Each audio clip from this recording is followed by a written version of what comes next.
I guess the biggest thing is, yeah, if you're on the fence about the Cyberpunk 2077 thing, then yeah, just keep sitting there until they roll out some more updates and bug fixes and things like that. I've played through more. Uh, uh, I'd say probably about half the main story. Again, I looked up all the endings just to see, like, ooh, yeah, really the endings. You can keep replaying the final mission to see the different really downer endings they got. Um, except for really the only thing that's, I would say, closest to a happier ending would be, V going off with the Aldecados and bringing along like Judy, Panam, that sort of thing. Because I don't know. I guess Judy might leave.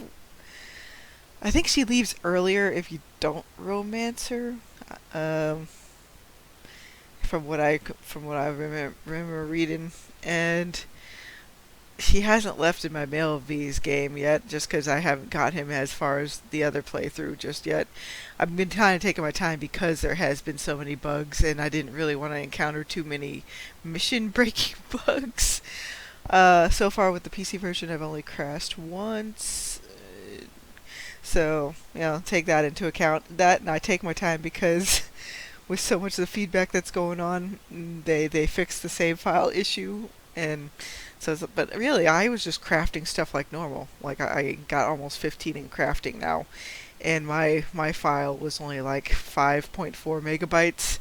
But then again, I wasn't doing a lot of the duping and all that other stuff, or where I was on purpose, manufacturing tons and tons and tons and tons of like repeats and reselling the painting over and over and over again. I still have that painting. I'm hanging on to it in case they eventually make that into something that you can hang up in V's apartment or something. And then there's still some glitches with that. I got the cat, I got the thing from the monk quest, I got the dream catcher from Misty, I got a poster or two from other missions I've done. Judy's picture still hasn't shown up, but I got the swimsuit or the snorkeling gear, diving gear over in the box. Sometimes the iconic weapons show up in the stash, like when you put them in there, and then they'll show up filling up in the weapons case, but that's not always the case. So far, only Dex's gun has shown up there, even though I put a couple other like iconic weapons in there. I think that's a bit bugged, because it's supposed to display in your case or something like that. And yeah, Judy's brain dance poster thing hasn't shown up, so I don't even know if that's supposed to be hung up in your apartment or not. Very few people are reporting that they've actually seen it. My character eventually got the Mox shotgun from Judy. I upgraded that thing. That thing is a pretty good, fun shotgun. Not gonna lie. Like I've been just messing around with it to upgrade the levels in Annihilation so I can get more perk points. Let's see. So far, I'm level 46 or something. I have 20 in 3 different attributes, like in terms of like the actual body, reflex, and technical. I'm gonna probably put my remaining points, attribute points, into intelligence. I might eventually build an intelligence build. If only to save a certain kind of car and family for the next playthrough. I'm so sorry. I couldn't save you from the bingo car. Gonna have to go to work soon. Bleh. Yeah, working on Christmas. We're gonna be packed, and it's only till what, like 8 o'clock, but still, it's gonna be interesting. Yeah, interesting. That's a good word for it.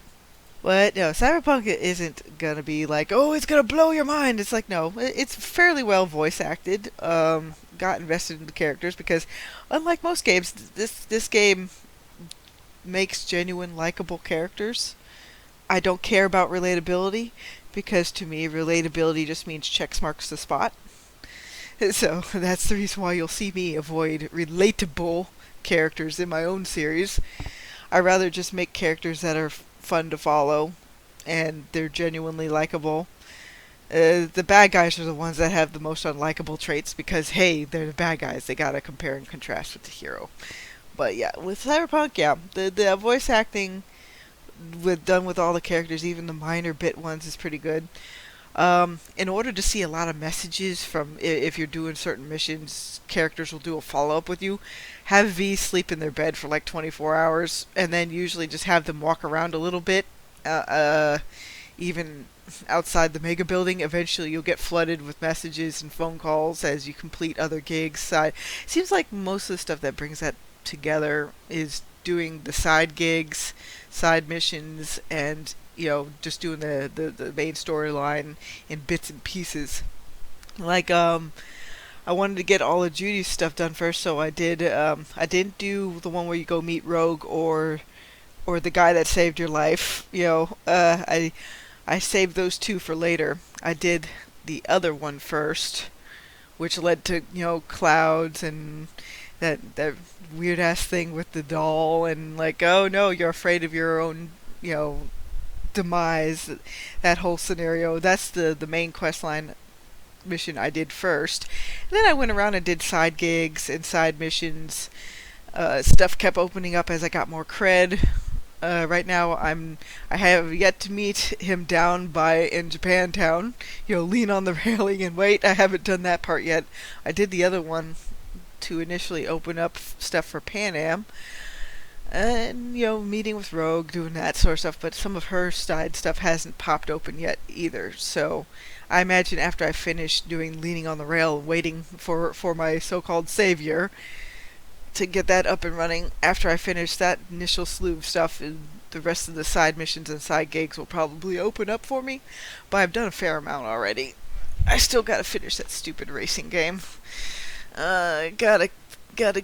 Got first place in the other three, but no help from the cars.